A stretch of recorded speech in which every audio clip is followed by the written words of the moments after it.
يا نفسي وانا الشيطان شراجو كتمو بجنة يانتو غربيت انتوهم قواتي سيدي بوانجل من كجا كدي دالتوت نبي كان كدي فاقباو يسي سمجي يا نفسي وانا الشيطان شراجو كتمو بجنة يانتو غربيت انتوهم قواتي سيدي بوانجل من كجا كدي يرو أما قربان نبي كنا عليه الصلاة والسلام الرب سرتي كوني وان باينا ما قدسيسو وان باينا ما جبسيسو نمني أمانتانا ما تقو كيستو نبي محمد عليه الصلاة والسلام رقمتي جتشودا رقمتي أمة مسلمة سوكانيسي ميرا كيسا قلتاجر جتشودا أكما جدامي يرو هندوما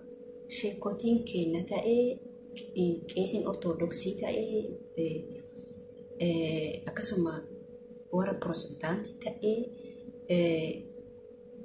إرغوديني أما إرغودين أنك أمانتا مسلماتكو ورا بروتستانتي ممال جدامي كنا إسان أرثوذكسي ننتو كوبيكا أرثوذكسي دربي يوتا إمالي الرغبتنا ورونا أمانتا مسلماتك ورونا أمانتا بروتستانتي مماجرون أمانتا كما إن أمانتا كنا أكما نبي أنويو أكل متكنا تفكارو تجارة بدبجو نانو كنت كنجرو أمانتا أرثوذكسي في أمانتا مسلماتي رغمت أما سيميجون أمانتا حرف تقول السلام عليكم ورحمة الله وبركاته جرجرت وكم نغا كيسن في كيسن سنجتشا اللي نجر الحمد لله قلت ربي أسمع فيديو كنا لايك وجو شير وجو سبسكرايب وجو تكتنا ترى إمي من توليد دالو ولد بئيس أمة مسلمة في مرات بروتستانتي ممال جدًا أمانتا ما كنو أنا أمانتا ما تكون جالا أبدا نمني مو أمانتا كي تكون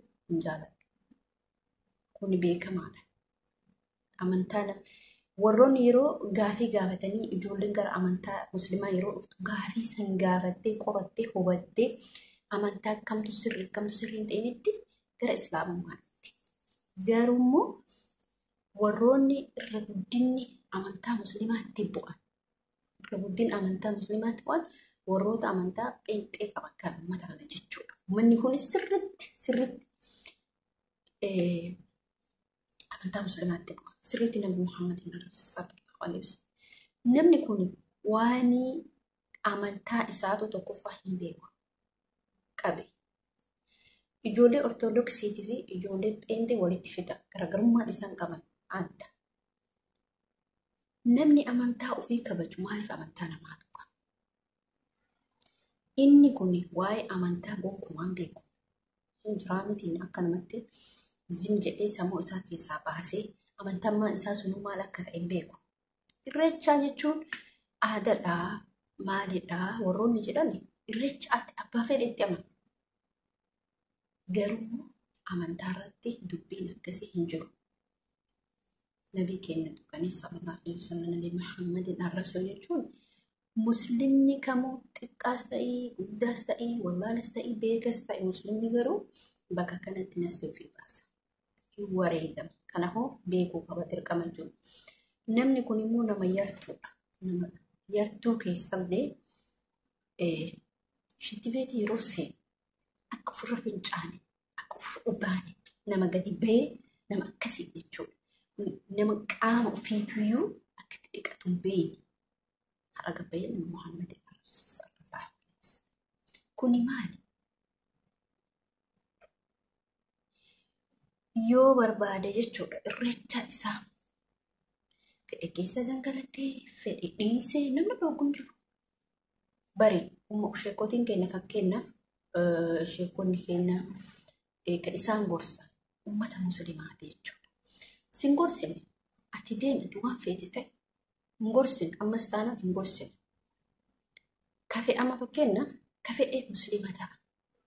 كإسا أمني كنت كفيد مسلمة كفيد مو إن إيزا دير كمان أمانتا مسلمات وقوت دير كمان قوت مسلمات إيه كجيبونكم أبدا هنجروكم قالوا كومي أمني كينا أمن وروتا بروتستانتي ممالي جدا كان الرقم كومي إس أداتي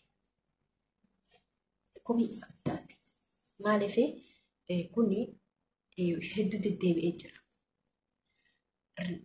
Yaareed gaafa dheengadda waa'ee amantaa isaanii tuqe bakkatti mana hidhaa isa galchan jechuudha. Kunillee akkasuma bakkatti mana nama amantaan kamuu tuqamuu qabu gonkumaa. Namni amantaa namaa tuqu gonkumaan jiru. Gara TikTokitti warroonni gaafii deebii gaafatan barumsa wal barsiisan dhimma isaaniiti. Ka pheenxeen barsiisaa, ka musliimaan barsiisaa, ka ortodoksii sun dhimma keeti kafeeti hordofuun jechuudha. Garuu immoo dhufanii laaqatanii amantaa namaa tuquun immoo Oromoon immoo uummanni musliimaa immoo yoo kanarratti dubbii kanarratti ka callisu ta'e dhuguma rabbiitti borudachaa ta'e gadi ba'u beeka. Inuma abbichuu ofiin jedhaa yoo fide. Haa nuti abiyyi jennuuf immoo maal jechuudha? Dhiqqaa kootti haga qeessaa namaan geeddu wannattiin kun jechuudha. Ufiifuun jiru jechuudha. Ufiifuun jiru maaltu barreessa? Ufiifuun jiru maal Nabi Muhammad arrabsa? Ufiifuun jiru.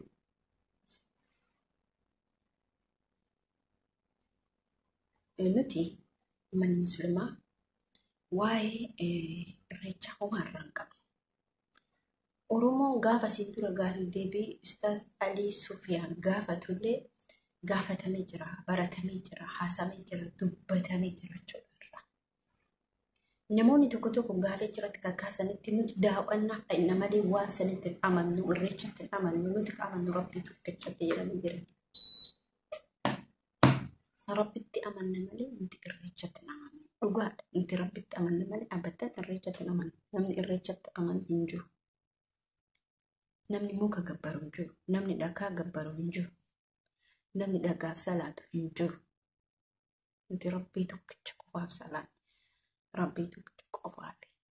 Malee irreechatti salaannaa, irreechatti amannaa hin jiru. Waa'ee amantaa keessatti himamuun hin barbaanne malee amantaa warruma olumaa'ii keenya dhiifnee jira jechuudha. Isaantu barsiisa. Nuti keessa hin deemne malee namuuyyuu hin beeka jechuudha waan kana. Ka barlaan hin jiru.